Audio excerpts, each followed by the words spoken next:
ফের ডিএ বাড়ালো রাজ্য সরকার। এবারও বাজেটে ডিএ বৃদ্ধির ঘোষণা।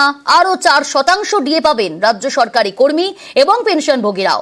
এপ্রিল থেকেই নতুন ডিএ কার্যকর।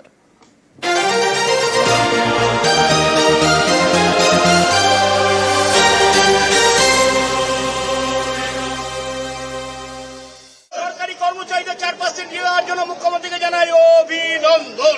অভিনন্দন।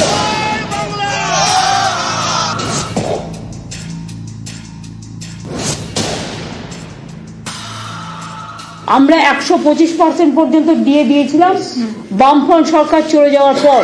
2024 সাল থেকে এটা 2025-এর সবে ফেব্রুয়ারি মাস আমরা এর মধ্যে 14% ডিএ দিয়ে দিয়েছি এবং আজকে আরো 4% দিয়ে দেওয়া হলো।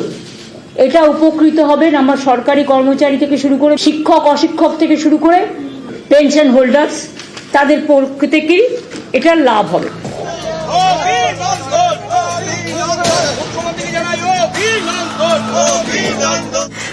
দিদির কাছে খুবই কৃতজ্ঞ অতিথি আমাদের বাড়িয়েছে, আমাদের খুব আনন্দ। আমরা 6% ভেবেছিলাম যে 6% দেবে, যতটুকু দিয়ে ছোটটুকু নিয়ে আমাদের সন্তুষ্ট থাকতে হবে। 2026 সালে এ রাজ্যে বিধানসভা ভোট, তার আগে শেষ পূর্ণাঙ্গ বাজেট। সেই বাজেটে ফের ডিএ বাড়িয়ে দিলেন মমতা বন্দ্যোপাধ্যায়।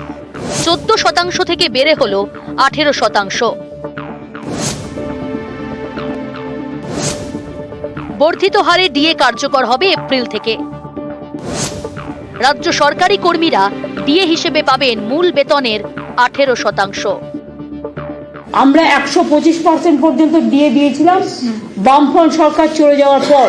2024 সাল থেকে এটা 2025-এর সবে ফেব্রুয়ারি মাস আমরা এর মধ্যে 14% ডিএ দিয়ে দিয়েছি এবং আজকে আরো 4% দিয়ে দেওয়া হলো। এটা উপকৃত হবেন আমার সরকারি কর্মচারী থেকে শুরু করে শিক্ষক অশিক্ষক থেকে শুরু করে পেনশন হোল্ডার্স, তাদের পক্ষ থেকেই এটা লাভ হবে। খুব খুশি। ঠিক আছে, আস্তে আস্তে নিশ্চয়ই দিদি আরো দেবেন, তো এটা পেয়েছি আমরা খুব খুশি। আমরা আশা করেছিলাম যে আরেকটু বেশি করে দেওয়া উচিত ছিল, 8% মিনিমাম ভেবেছিলাম, 4%। হ্যাঁ, ঠিক আছে।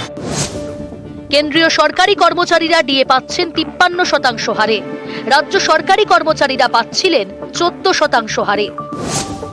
সেই ডিএ বেড়ে হলো 18%।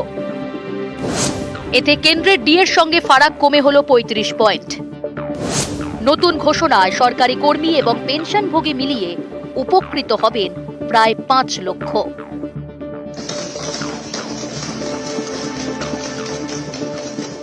ডিএ দেওয়ার জন্য মুখ্যমন্ত্রীকে জানাই অভিনন্দন। নিউজ 18 বাংলা।